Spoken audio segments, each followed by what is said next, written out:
I keep seeing her hands. Not even her face first. Just her hands on the edge of the tiny classroom desk, fingers curled around the wood like she needed something steady. I remember thinking I shouldn't notice that. A married man at a parent conference shouldn't be paying attention to a woman's hands. But I did. I'm 42. I live in a quiet suburb outside Chicago. 2-car garage.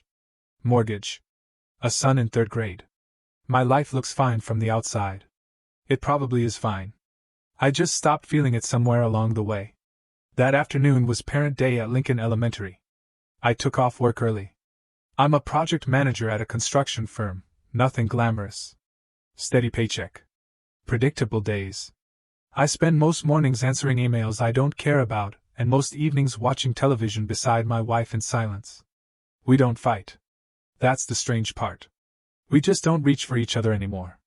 When I walked into my son's classroom, it smelled like crayons and disinfectant wipes. The walls were covered in construction paper pumpkins. October light was coming through the tall windows, soft and yellow. Parents were scattered around the room in those tiny chairs that make grown men look ridiculous. And she was standing near the whiteboard. Ms. Carter. Mid-30s, maybe? Dark hair pulled back. Simple blouse, sleeves rolled up a little. She wasn't trying to look like anything. That's what struck me. She just looked present. When she shook my hand, she held it a second longer than necessary. Or maybe I imagined that later.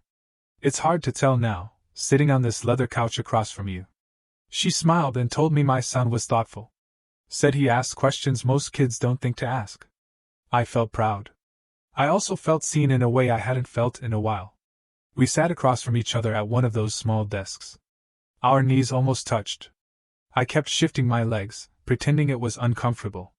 The truth is I was aware of the space between us. Aware of her perfume. Something light. Clean. She leaned forward when she talked. Her voice dropped when she mentioned my son struggling with reading comprehension. She said it like she trusted me with something important. At one point she brushed a piece of lint off my sleeve without thinking. Just a quick, absent movement. Her fingers grazed my arm. It lasted maybe half a second. I felt it all the way up my spine. I went home that night and kissed my wife on the cheek like always. We ate dinner. We talked about grocery lists. I didn't mention how my chest tightened when another woman's hand touched me. 2 weeks later, I volunteered to help with a field trip. That's how it started.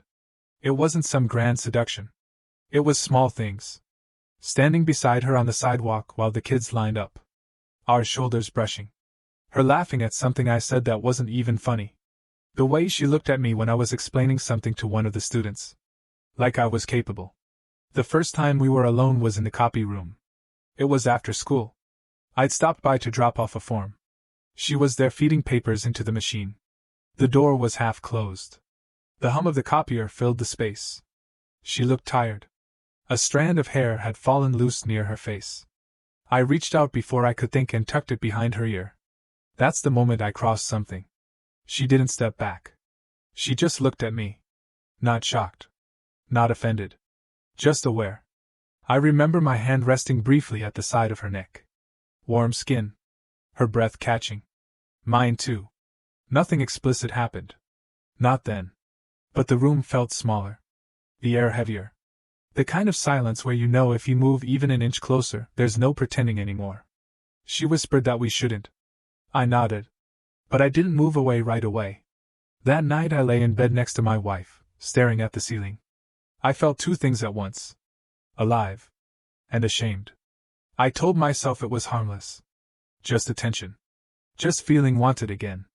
I told myself I deserved to feel something. 3 weeks after that, we were in her apartment. I won't describe it in detail.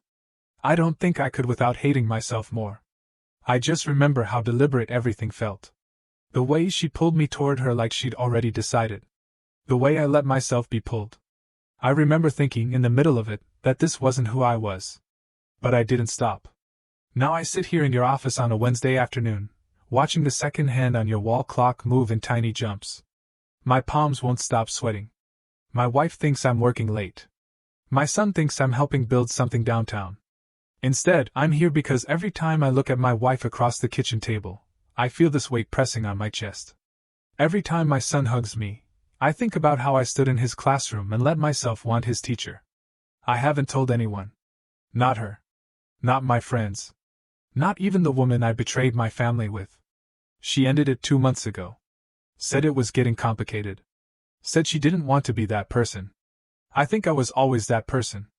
I don't even know what I'm asking for here. Forgiveness, maybe? Or just someone to hear it out loud so it stops echoing inside my head.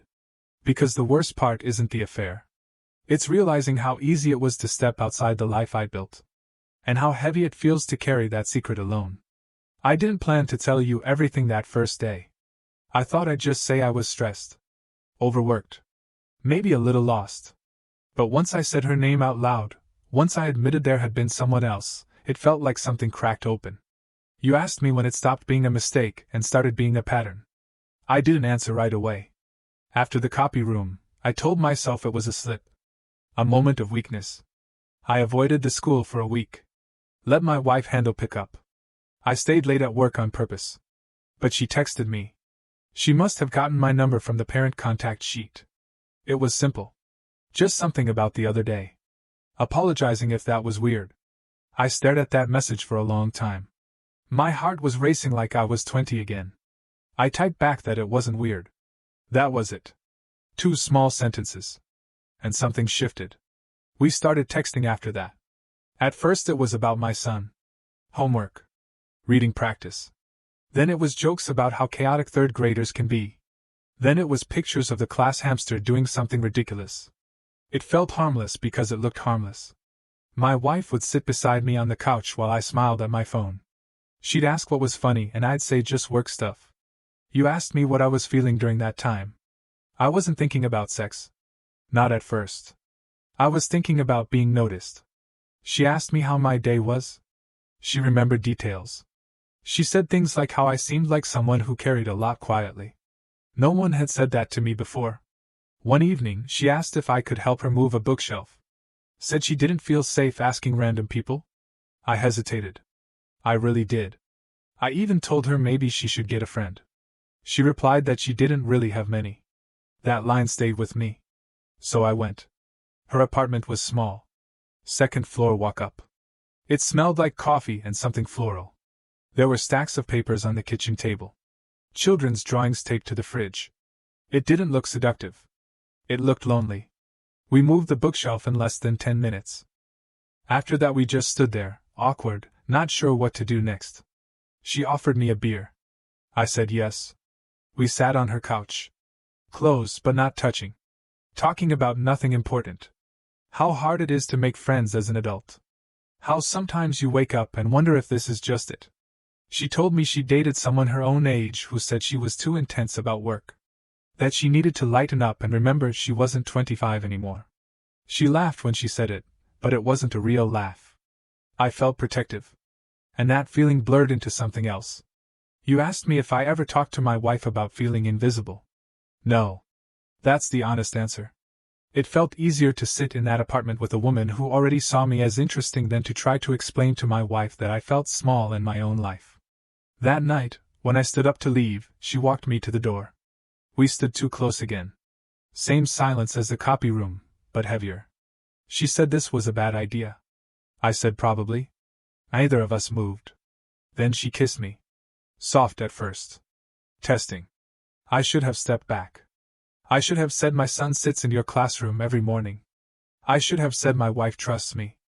Instead, I kissed her back. It wasn't wild or dramatic. It was slow. Careful. Like we were both pretending we could control where it would stop. We couldn't. After that, it became routine. That's the part that scares me when I think about it.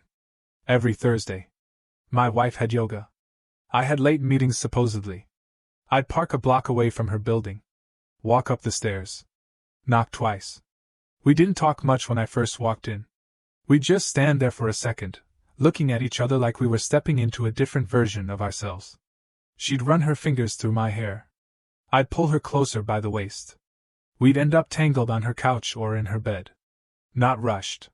Not reckless. Just deliberate. And afterward, we'd lie there in the quiet. That was the dangerous part. She'd rest her head on my chest. I'd trace circles on her shoulder. She'd tell me about her students. I'd tell her about work frustrations. It felt like we were building something real, not just using each other. I think that's why it got so heavy. Because somewhere along the way, I started convincing myself it meant more than it did. You asked me if I loved her. I don't know. I loved how I felt with her. Desired. Chosen. Interesting again. But every time I left her apartment, I'd sit in my car with my hands on the steering wheel, staring at nothing. The guilt would hit then. I'd look at my wedding ring. Sometimes I'd take it off while I was with her. Not because she asked me to. Just because I couldn't look at it and still do what I was doing. That detail makes me feel worse than anything else. My son started talking about her more at home. How she stayed late to help kids. How she brought snacks when someone forgot lunch. My wife said once that she sounded wonderful. I remember my stomach turning. You asked me why I didn't stop? Because stopping would have meant facing what I was doing. As long as it was ongoing, I could pretend it was complicated. Emotional. Confusing. If I ended it, it would just be what it was. An affair. It went on for 4 months. Then one night, after we'd been together, she sat up in bed and asked if this was going anywhere. I didn't answer fast enough. She nodded like she already knew. She said she didn't want to keep being the secret. She didn't want to see my son in class and feel like she was stealing something from him. That word. Stealing. I think that's when the weight really settled in. She ended it. I walked down those stairs for the last time feeling empty instead of alive. And now, sitting here across from you, I keep wondering why it took her ending it for me to finally feel the full weight of what I'd done. Because the truth is, I wasn't brave enough to stop. And I wasn't honest enough to confess. So I just carried it. Until it started feeling like it might crush me. It didn't end cleanly inside me just because it ended with her. That's what I didn't expect. I thought once the Thursdays stopped, once the texts faded, I'd slide back into my normal life and everything would settle. Instead, the silence felt louder. 2 weeks after it ended, I was sitting at my son's basketball practice. The folding chairs were cold. Parents were half watching, half on their phones. I saw her across the gym helping another teacher with attendance sheets. We didn't speak. She didn't look at me. That hurt more than I thought it would. You asked me what I missed? I missed the version of myself I got to be in that apartment. The one who was wanted without history. Without responsibility. The one who didn't have to be steady and predictable and reliable all the time. At home, everything looked the same. Same kitchen table. Same laundry basket by the stairs. My wife humming while she chopped vegetables. But I had changed. I was quieter. More withdrawn. Not because I loved my wife less, but because I knew I had done something that didn't fit the image she had of me. One night, she reached for my hand in bed. Just absent-mindedly. Her fingers brushed mine. For a split second, I flinched. She noticed. She didn't say anything. Just rolled onto her side. That small movement felt worse than any argument could have. You asked me if my marriage was bad before all of this. No. It was ordinary. And I think that's what I didn't know how to appreciate. Over the next month, I started noticing things I had ignored. My wife still made my coffee exactly how I like it. She still asked about my meetings. She still sent me pictures of our son's drawings during the day. I had told myself I was invisible. But maybe I had just stopped looking. One evening, my son brought home a class project. A drawing of his family. Stick figures, uneven lines. He drew me tall. Bigger than everyone else. I asked him why. He said it was because I fixed everything. That sentence sat in my chest like a stone. I wasn't fixing anything. I was the one breaking it quietly. You asked me when the guilt became unbearable. It wasn't one big moment. It was small ones stacking up. Passing the school and feeling my stomach twist. Seeing my wife laughing with a neighbor and knowing she trusted me completely. Lying awake at 2 a.m., replaying the copy room, the apartment, the lies. I started avoiding intimacy at home. Not because I didn't want my wife. But because every time she touched me, I felt like I was pretending. She asked me once, gently, if I was okay. Said I seemed far away lately. I said work was stressful. That word became my shield. Work. It covered everything. But inside I felt split in two. The man my family believed in, and the man who had parked a block away from another woman's apartment. You asked me why I'm here now, months later. Because I'm tired of holding two versions of myself. I haven't told my wife. I don't know if I will. The thought of hurting her like that makes my throat close up. But keeping it inside feels like slow poison. I don't want to be the man who needs secret Thursdays to feel alive. I don't want my son to grow up thinking his father was solid, only to one day learn he wasn't. You asked me what I'm afraid of. I'm afraid that if I confess, I lose everything.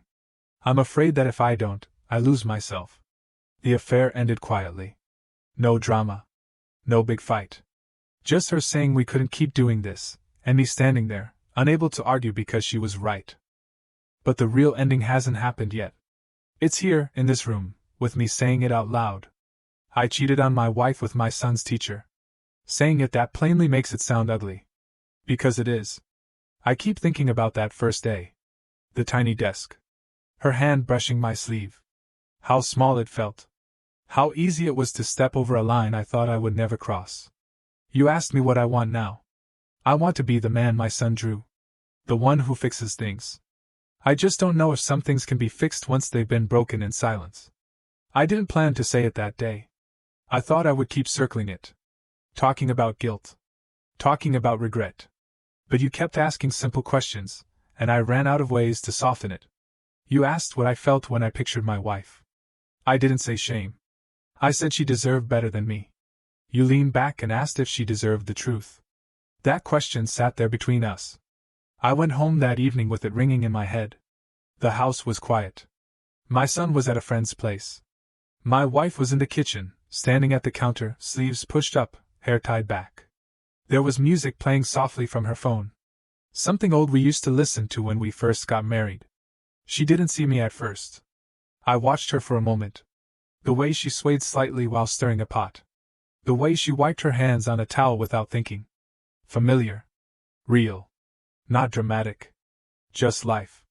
I realized I had been chasing intensity when what I had was steadiness. She turned and smiled when she noticed me. Said I was home early? I nodded. My throat felt tight. We ate dinner. We talked about our son's math test. About a neighbor repainting their house. Ordinary things. The whole time, I kept thinking I should just say it. After we cleared the dishes, she sat on the couch and pulled her legs under her like she always does.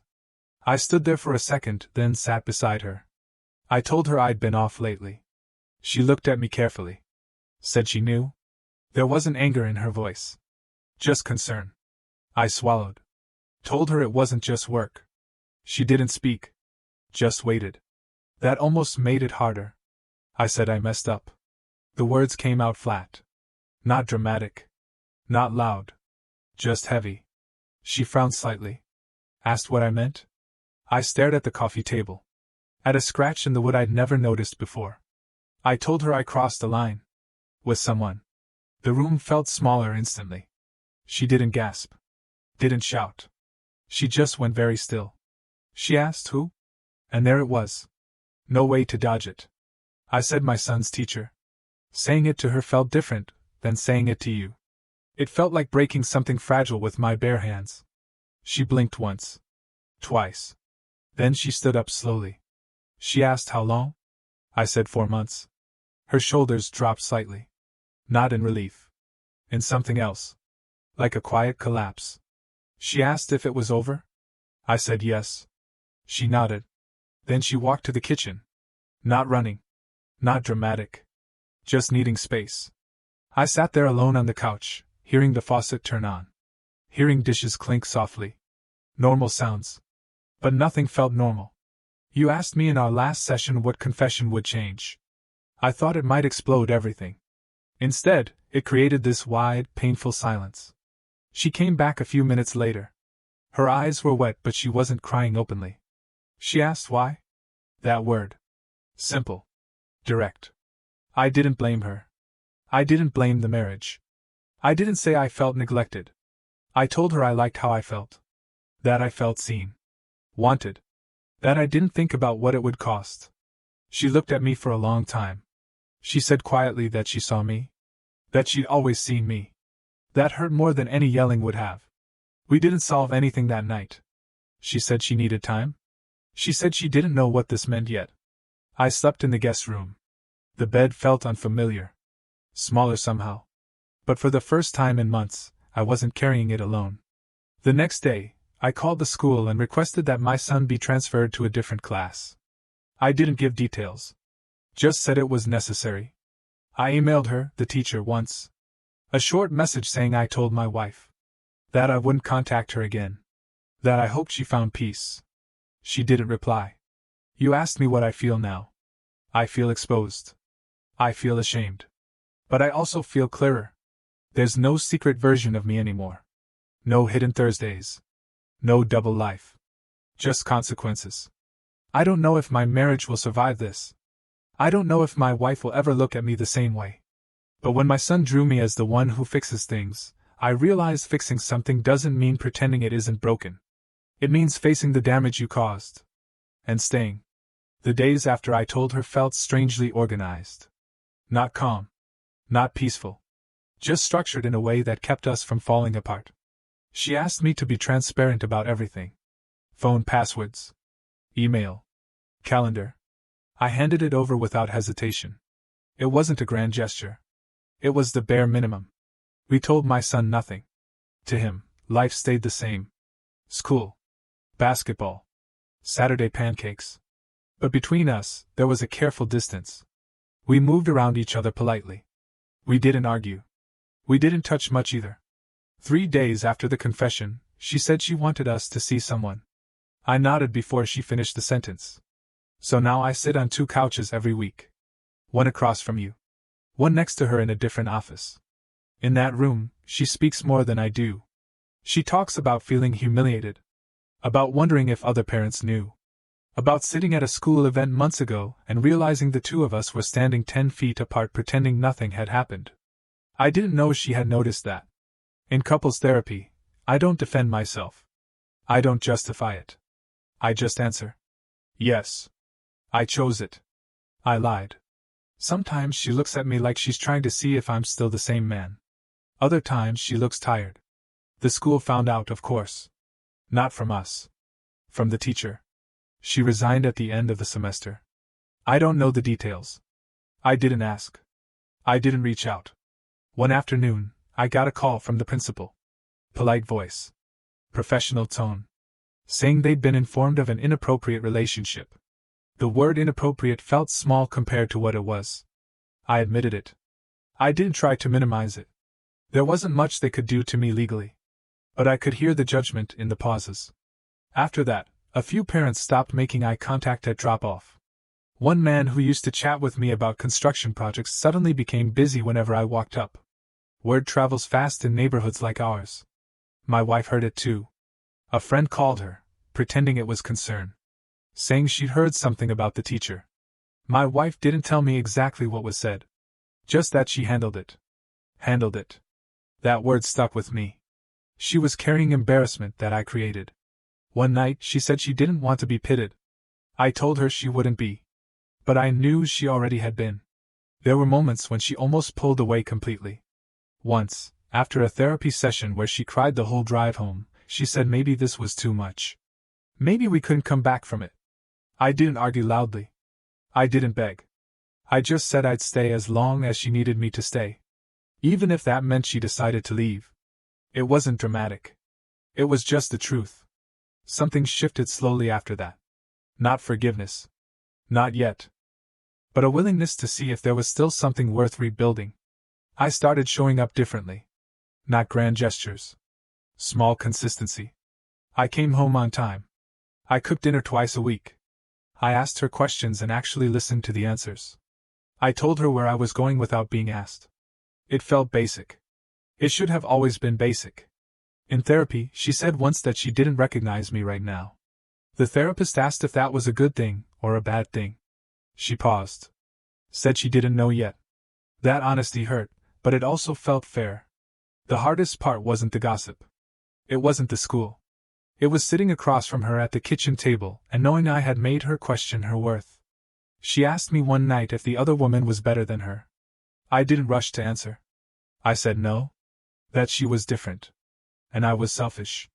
She looked at me carefully, like she was measuring whether I meant it. I did. There's no romance in hindsight. No fantasy. Just consequences. You asked me last session if I was staying because of guilt. I thought about that. I'm staying because I still love my wife. Because our life together isn't something I want to discard just because I chased something temporary. Guilt pushed me to confess. But choice is what keeps me here. I don't know if she will choose me long term. That part isn't in my control. All I can do is be the man I should have been before any of this started. Steady. Honest. Present. The version my son believed in. The version I'm trying to become again. It didn't turn around overnight. If anything, the middle was the hardest. About 2 months after I confessed, she asked me to sit down at the kitchen table again. Same place where I told her. Same scratch in the wood. She told me she needed to know something.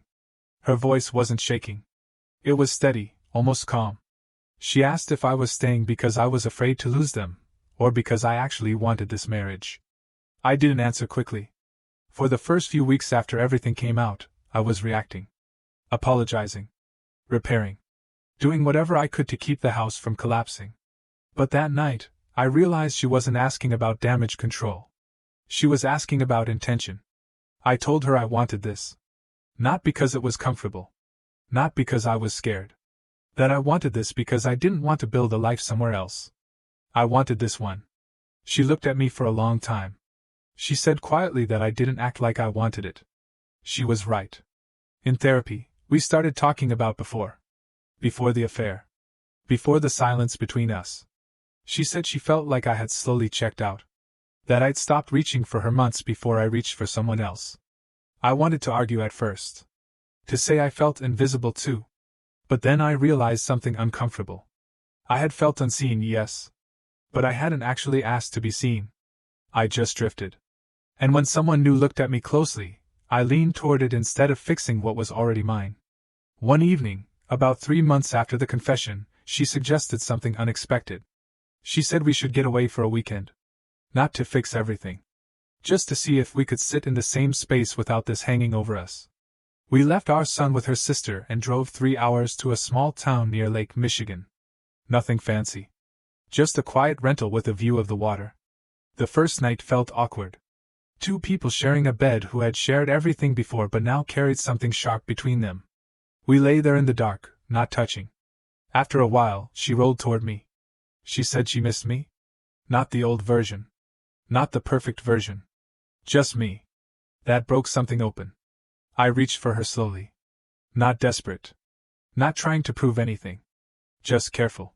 The intimacy that night wasn't about escape. It wasn't about ego. It was fragile. Honest. We moved slowly, like we were relearning each other. Afterward, we stayed close. Not talking much. For the first time in months, I didn't feel split in two. The next morning, we walked along the water. Cold wind. Gray sky. She slipped her hand into mine without hesitation. It wasn't dramatic. No speeches. No big declarations. But it felt like a choice. When we came home, the gossip had mostly faded. People had moved on to something else. Neighborhood scandals don't last forever. But inside the house, the real work continued. We kept going to therapy. We kept having hard conversations. There were nights she still cried. There were days I still felt the weight of what I'd done. But the difference was this. I wasn't hiding anymore. I wasn't chasing intensity outside my home. I was showing up inside it. About 6 months after everything came out, she said something that surprised me. She said she didn't want this to define us forever. I asked what she meant. She told me she didn't want to be the woman who stayed because she had no choice. That she wanted to be the woman who stayed because she decided this was still worth it. That's when I understood. Forgiveness wasn't about forgetting. It was about both of us choosing, again, what we wanted our marriage to be. I don't see myself as redeemed. That word feels too clean. I see myself as accountable. There's a difference. When my son hugs me now, I don't feel like I'm carrying a secret version of myself anymore. I still feel shame when I think about what I did. I probably always will. But I also feel something steadier. I told the truth. I stayed. And every day since, I've been trying to act like a man who doesn't need to escape his own life to feel alive. A year passed before it started to feel less fragile. Not perfect. Just steadier. We didn't make some big public declaration about overcoming. We just kept living. School mornings, work deadlines, grocery runs. Normal life, but more intentional. One evening, after we'd put our son to bed, she sat across from me at the dining table. Same table that had held every hard conversation.